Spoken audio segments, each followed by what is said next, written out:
Muchas gracias por esta invitación, muchas gracias por su tiempo, por estar aquí. Bueno, yo me he acercado con una charla que se llama El ensayo como sospecha, y básicamente la idea es explorar la posibilidad de la sospecha dentro del ensayo como una forma de pensamiento. Repaso las definiciones de los términos que establecen la correspondencia señalada en el título, y algo en mí estira los visillos de las letras que componen la palabra sospecha. Aventuro que todo sospechar presupone un otro, un alguien con el cual habrá de sostenerse un diálogo, un lector implícito, un ausente presentido, o el diálogo del alma consigo misma, como bien definía Platón al pensamiento en el sofista. No lo sé. Pareciera que el ensayo delimita a través de la sospecha un espacio de correlación entre varios puntos donde, a pesar de que algunos no han sido observados, se presume la posibilidad del tránsito hacia su orilla. Este suponer la presencia de lo figurado se fundamenta en la convicción de su existencia. Tal paradoja provoca el viaje que pretende en su derrotero atinar a desocultar lo que se adivina. Permea en su elaboración lo que en su momento Kant describió como persuasión probable, que no afirmación de verdad.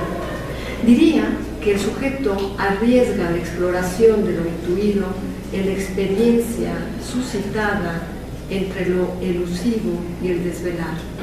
Se valida en su desarrollo la descripción de una sintomatología no siempre precisa ni acorde a la carencia temporal aceptada, sino al sentir su paso en el ámbito de lo interno. En el ensayo habla el sujeto desde su fondo, testifica y constata la vulnerabilidad, el equilibrio impreciso de estar tan al aire estando tan en la tierra. ¿De qué otra forma confrontar la grieta que nos hace oscilar entre la gravedad y la luz? La sospecha y el ensayo como forma de la sospecha no son una duda cartesiana. Atrevería a decir que se refieren a un sustrato anterior al habla o a la escritura que versaría sobre la mirada, un otear donde no alcanza la vista, pero se apercibe lo fugitivo de la sombra. Al momento se añaden la confusión, la extrañeza, el asombro y a veces hasta la nostalgia, rostros de una nervadura que se dibuja en un recóndito de lo imaginario como fundamento de la razón. Dar cuenta de ello provoca la impresión de ser una tarea fútil, aunque en la mayoría de los casos el vínculo entre el pensar y la utilidad de dicho acto sea poco claro o necesario exponerlo en su evidencia. Así pues, la mirada rebelde lleva al ojo a ejecutar su tarea primaria del acero, donde, si la fortuna le sonríe, lo visto puede o no alcanzar la cualidad de vivencia fronteriza. Una suerte que lo admira y sorprende la desobediencia de su intensidad y que devela la cualidad exquisita del instante. El abordaje de lo inusitado porta consigo la resiedumbre de lo inabarcable. Solo el tajo admite su cala. Sea esta una de las virtudes a enaltecer del ensayo, la de permitir que la reflexión se adiestre en otras lides diversas al juicio, haciendo de la caída libre una práctica vital. Pensamiento vertical, que en su trayecto recuerda el viaje de Altazor, el ángel que en su paulatino desplome canta las glorias del universo, sus infinitas tonalidades y evanescencias. Ensaya el ensayar el reflejo exacto del trastabille de quien recorre el camino interior y divaga. Al azar se detiene la singularidad carente de la contundencia del dato duro y deja de lado la falacia de un método que en su arquitectura ha olvidado su fundamento y se lanza tras su origen, caminar como pensar o pensar como caminar. Vagabundea el paciente, desvía su atención de un lado al otro, generando como denominador común una constante alterada. mientras desbroza los nudos de su intimidad, tratando de apresar el contorno proyectado en la piedra bruta de la caverna, tropieza con la certidumbre del equívoco. Si en esto consiste el pensar, dicha faena roza más la sombra que la luz del acierto. ¿No son acaso los fragmentos de Heráclito el Oscuro la huella de tal hondura? ¿Quién no recuerda el monólogo de Segismundo sobre el sueño? Lo que atormenta, una vez acorralada la vida por el aullido de la muerte, encuentra su expresión depurada en el ensayo, capaz de arrojar una pregunta a sabiendas de carecer de respuesta, porque su finalidad es problematizar. ¿Dónde queda lo vivido? Cuando la memoria es el acertijo donde yace la verdad tan perseguida y anhelada. ¿Qué forma habrá de apresar la vida al vuelo? La palabra que de tan dicha ha perdido su correlato existencial. ¿Cómo o qué habrá de sanar la insuficiencia de la razón? Quizá la condición humana constata su estigma en la imagen emblemática de la estatua de sal, figura de quien no quema sus navíos porque en la ceniza de la ciudad destronada subyace su amor más entrañable. Y no es la entraña el regreso a la gruta donde lo oscuro y la luz forjan la resurrección de los vivos. Y aún del viraje de la derrota, lágrimas amargas prosiguen nutriendo la savia del árbol umbral. El árbol que enrama el canto de los pájaros y que en su devaneo cobija el ciseo de la serpiente. Cuán seductora la promesa del futuro, cuán fuego ser como dioses. Si Eva, si Adán, se sospecha que una manzana provocó la caída inmemorial del paraíso hacia la tierra de los siglos. Se sospecha de la existencia de una palabra inductora que puso en marcha la vida tal cual la conocemos.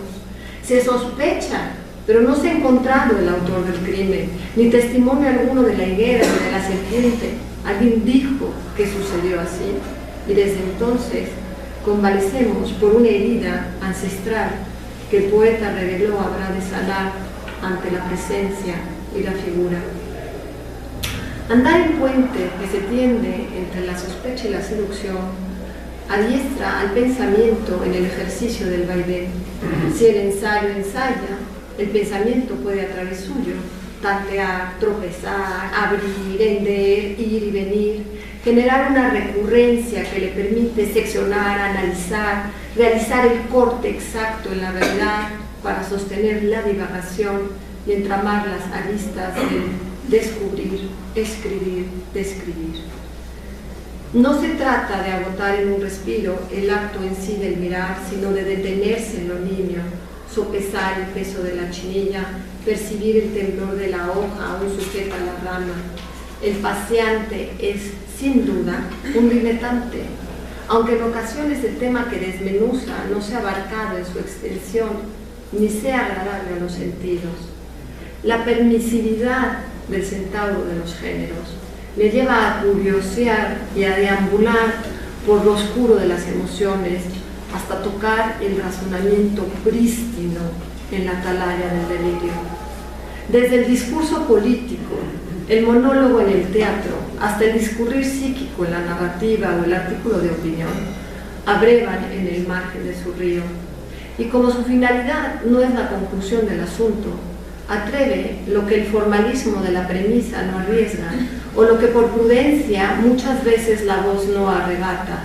El ensayista hace morada en la naturaleza propia del nudo, cuyos hilos no están enlazados para desatarse, sino para fijar su nervadura. ¿De dónde este aspirar a que el brío del conflicto, el lazo indisoluble, apacigüe su paso?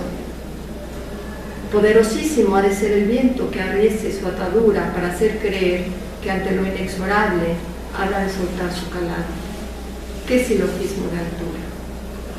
El pensar requiere tiempo, toma nuestro tiempo, y no todas las sendas que traza acompasan en serenidad su ritmo, porque se hila en el tiempo y en el latido.